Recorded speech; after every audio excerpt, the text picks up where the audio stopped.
MBBS in abroad. Apollo MedSkill 6 years of MBBS program will be completed in 35 lakhs only.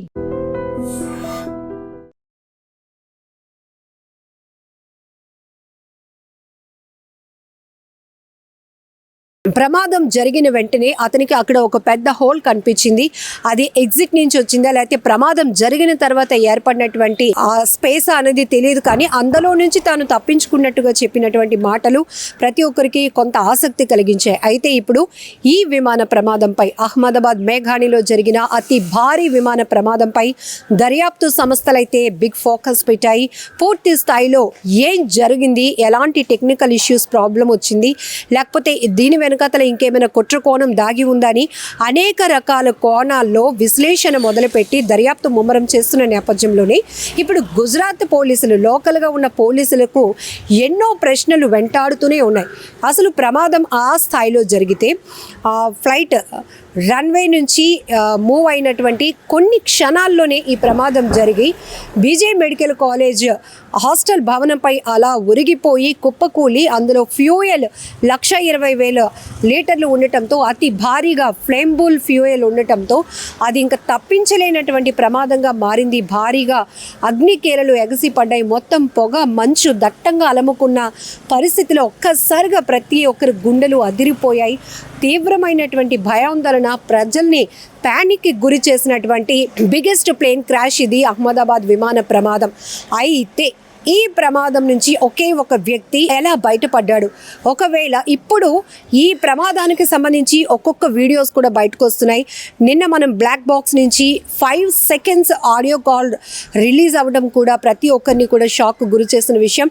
ఎందుకంటే black బాక్స్లో నిక్షిప్తమైనటువంటి ఆ కీలకమైన ఆధారం ఈ ప్రమాదానికి కారణం ఏంటి అనేది తెలిపే అవకాశం ఉంటుంది. కాబట్టి ఢిల్లీలో ఉన్న బ్లాక్ బాక్స్ ల్యాబ్కి కూడా పంపించారు. ఆ తర్వాత ఈ ఇన్వెస్టిగేషన్లో భాగంగా 5 సెకండ్స్ ఆడియో కాల్ ఏదైతే ఏటీసీకి పైలట్ ఇచ్చినటువంటి కాన్వర్జేషన్ ఏదైతే ఉందో, mayday mayday mayday, no power no thrust, going down, ఈ ఒక్క మాట తప్ప ఇంకేమీ రికార్డ్ కాలేదు. ఎందుకంటే పైలట్ ఏటీసీకి ఇచ్చినటువంటి ఈ మేడే కాల్ ఏదైతే ఉందో, ఈ ఇన్ఫర్మేషన్ 5 సెకండ్స్ ఆడియో కాల్ తర్వాత ఏటీసీ నుంచి మళ్ళీ ఎలాంటి రిప్లై కూడా రాకుండానే మొత్తం సాంకేతిక పరమైనటువంటి సమస్యల వల్ల అక్కడ పవర్ అంతా ఆఫ్ అయిపోయింది. కాబట్టి ఇంకా పూర్తిగా కమ్యూనికేషన్ అనేది తెగిపోయింది. ఇలాంటి సందర్భంలో ఇక్కడ ఇంకా బ్లాక్ బాక్స్ నుంచి ఎలాంటి కీలక అంశాలు రాబోతున్నాయి అని చెప్పేసి ప్రతి ఒక్కరూ ఇగోరుగా వెయిట్ చేస్తున్నారు. ఎందుకంటే పూర్తిగా డిజిటల్ ఫ్లైట్ ఇన్ఫర్మేషన్ అంతా కూడా ఈ బ్లాక్ బాక్స్లో నిక్షిప్తమై ఉంటుంది. ఫ్లైట్ మూవ్ అయిన దగ్గర నుంచి మొత్తం టెక్నికల్ ఇష్యూ కావచ్చు, పైలట్స్ మధ్య కాన్వర్జేషన్ కావచ్చు, పైలట్ నుంచి ఏటీసీకి వెళ్తున్నటువంటి కమ్యూనికేషన్ కావచ్చు, మొత్తం దాంట్లో రికార్డ్ అయి ఉంటుంది. కాబట్టి దాదాపు బ్లాక్ బాక్స్లో 25 గంటల పాటు రికార్డ్ అవ్వడానికి అవకాశం ఉంటుంది. అయితే ఇప్పటి వరకు ఈ బ్లాక్ బాక్స్ నుంచి 5 సెకండ్ ఆడియో కాల్ రికార్డ్ అవ్వడం మీ అందరికీ తెలిసిన విషయమే. అయితే ఇది ఒక రకంగా ఈ ల్యాబ్ నుంచి ఇంకా బ్లాక్ బాక్స్ నుంచి ఎలాంటి ఇన్ఫర్మేషన్ రాబోతుంది, ఎలాంటి కీలకమైన ఆధారాలు బయటపడబోతున్నాయి, సంచలనాత్మకమైనటువంటి విషయాలు ఏమేమి వెలుగు చూడబోతున్నాయని ప్రతి ఒక్కరు ఆసక్తి కొనసాగుతుంటూనే, మరొక వైపు ఇప్పుడు కేంద్ర దర్యాప్తు సంస్థలు కావచ్చు, గుజరాత్ లోకల్ పోలీసులు కూడా తమదైన శైలిలో ఇన్వెస్టిగేషన్ను మొదలుపెట్టాయి. ఈ నేపథ్యంలోనే ఆర్యన్ అనే ఒక కుర్రాడు ఈ ఫ్లైట్ని రెగ్యులర్గా అంటే విమానాశ్రయాలకి దగ్గరగా నివసిస్తున్న వాళ్ళకి, అంటే మనకి అంటే కొంచెం ఎగ్జైట్మెంట్ ఉంటుంది. ఎందుకంటే క్యూరియాసిటీ, ఒకవేళ దగ్గరగా కనిపిస్తే అదిగో ఫ్లైట్ వెళ్తుంది అని పిల్లలకి మనం ఆసక్తిగా చూపిస్తూ ఉండటము ఏదో చేస్తుంటాం. కానీ రెగ్యులర్గా ఎయిర్పోర్ట్కి నియరెస్ట్గా ఉన్న వాళ్ళకి అది పెద్ద ఇంట్రెస్టింగ్ థింగ్ కూడా కాదు. ఎందుకంటే రెగ్యులర్గా వాళ్ళు అది చూస్తూనే ఉంటారు. కాబట్టి ఇప్పుడు ఆర్యన్ అనే కుర్రాడు ఇది ఎందుకు రెగ్యులర్గా ఫ్లై అయ్యే దానికన్నా ఇప్పుడు ఈ ఫ్లైట్ ఏదైతే ఎయిర్ ఇండియా 171 బోయింగ్ 787 విమానం ఉందో, ఈ డ్రీమ్ లైనర్ అనేది చాలా కిందకి వెళ్తోంది, చాలా దగ్గరగా వెళ్తోంది. ఈ దృశ్యాలు తన సెల్ ఫోన్లో చిత్రీకరించి ఫ్రెండ్స్కి కూడా చూపిస్తే ఇంట్రెస్టింగ్గా ఉంటుందనే ఆలోచనతో ఆయన వీడియో తీసినట్టుగా కూడా ఇప్పటికే మీడియాకి చెప్తున్నారు. అయితే ఆర్యన్ని కూడా ఒక రకంగా దర్యాప్తు సంస్థలు తమ విచారణ కొనసాగిస్తున్నాయి. అసలు నువ్వు ఆ సమయంలో ఎందుకు పైనున్నావు, నువ్వు ఎందుకు ఈ ఫ్లైట్కి సంబంధించిన వీడియో మొత్తం ఎందుకు షూట్ చేయాలి అనిపించింది మొబైల్లో, వెళ్ళు అని ఇది ఒక రకంగా. ఇప్పుడు ఈ రమేష్ విశ్వాస్ అనే వ్యక్తి అక్కడ ఒకవేళ పడిపోతే ప్లేన్ క్రాష్ అయినటువంటి సిచ్యువేషన్ నుంచి అక్కడ కొన్ని మీటర్స్ వరకు కూడా పూర్తిగా భారీగా భవంతులన్నీ కూడా మసి పట్టి ఉన్నాయంటే ఏ స్థాయి ప్రమాదం జరిగిందో మనకు బాగానే తెలుసు.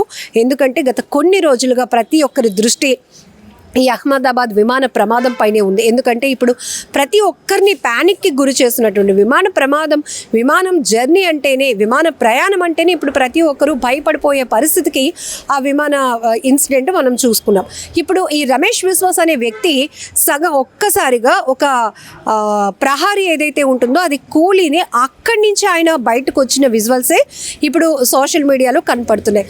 అది కూడా అంత పెద్ద విస్ఫోటనంలో జరిగిన ప్రమాదం నుంచి ఈ వ్యక్తి కనీసం ఎలాంటి ఫ్రాక్చర్ కావచ్చు, పెద్ద పెద్ద కాలిన గాయాలు కానీ అలాంటివి ఏవీ లేకుండా, ఎవరి సహాయం లేకుండా, ఈవెన్ రెస్క్యూ వాళ్ళు కూడా అక్కడికి చేరుకొని అతన్ని రెస్క్యూ చేసి బయటకు తీసుకొచ్చి హాస్పిటల్కు తరలించకుండా ఆయనగానే బయటకు వచ్చి ఎలా అంబులెన్స్ వరకు వెళ్ళగలిగాడు అనేది కూడా మొన్నటి నుంచి ఇదొక మిరాకిల్, దేవుడు ఆయనకి మంచి చేశాడు, ఆయనకి ఇంకా భూమి మీద నూకలు ఉన్నాయి, ఇలా రకరకాల అభిప్రాయాలు చెప్తున్నారు.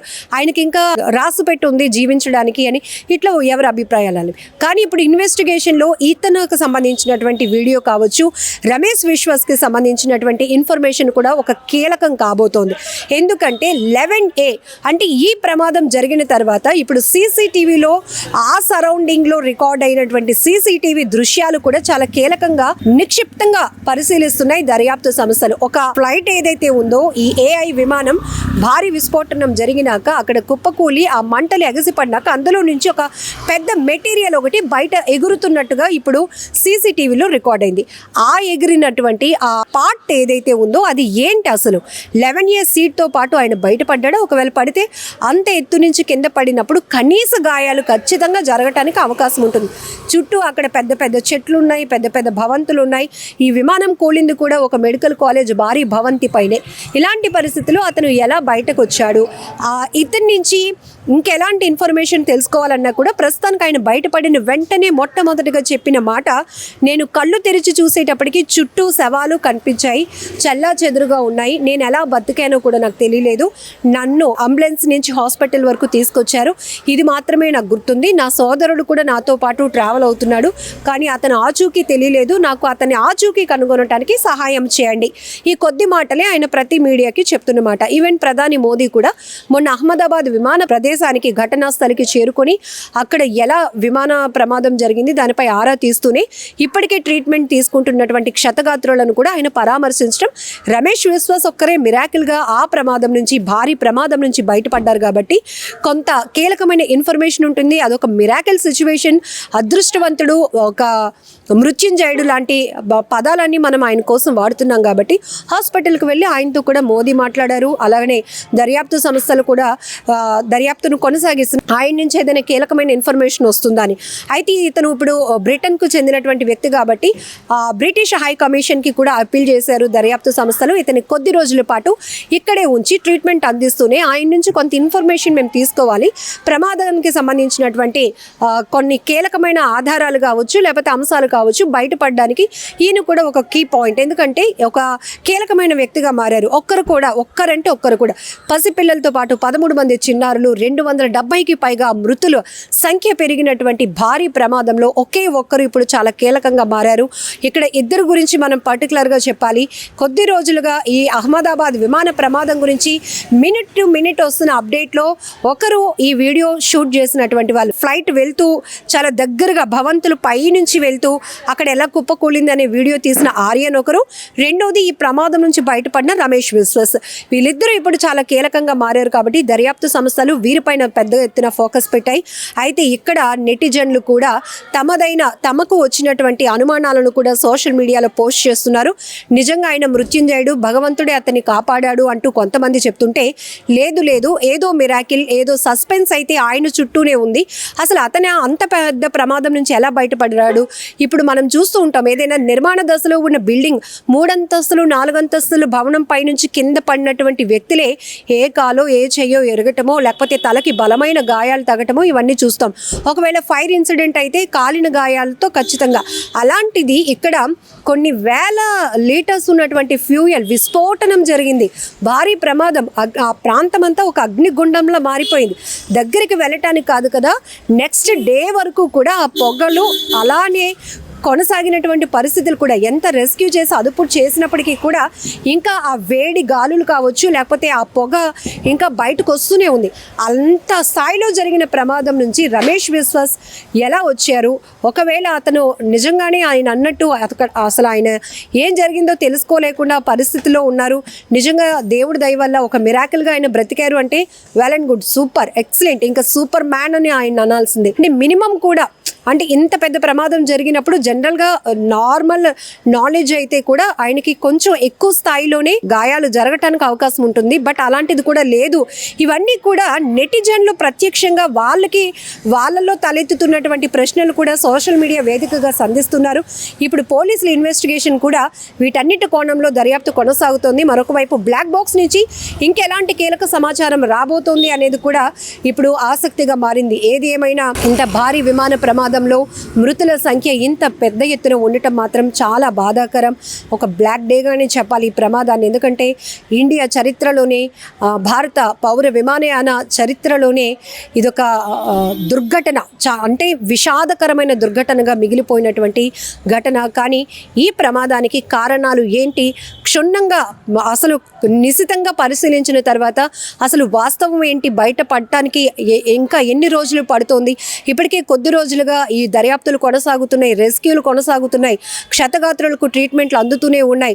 వారు త్వరగా కోలుకోవాలని వారి గురించి ప్రార్థనలు కూడా కొనసాగుతున్నాయి. ఇటు సర్వమత ప్రార్థనలు, హిందూ, ముస్లిం, క్రిస్టియన్ ఎవ్వరూ అని కాదు, మొత్తం అక్కడ ఎవరైతే గాయపడి హాస్పిటల్లో ఉన్నారో వాళ్ళకి త్వరగా కోలుకునేలాగా భగవంతుడిని ఆశీస్సులు ఉండాలని కోరుకుంటున్న వాళ్ళు కూడా కోట్లలో ఉన్నారు. మరొక వైపు ఇప్పటికే ఈ ప్రమాదంలో మృతి చెందిన వారికి అశ్రు నివాళులు అర్పిస్తున్నారు కోట్లాది మంది జనం. ఆ కుటుంబాలకు ఓదార్పునివ్వమంటూ ఆ భగవంతుడిని వేడుకుంటున్న పరిస్థితి కూడా ఉంది. కానీ ఈ విమాన ప్రమాదం వెనుక ఏం కుట్ర దాగి ఉంది, ఈ ప్రమాదం వెనుక ఏంటి కారణం అనేది మాత్రం తెలియాల్సిన అంశం.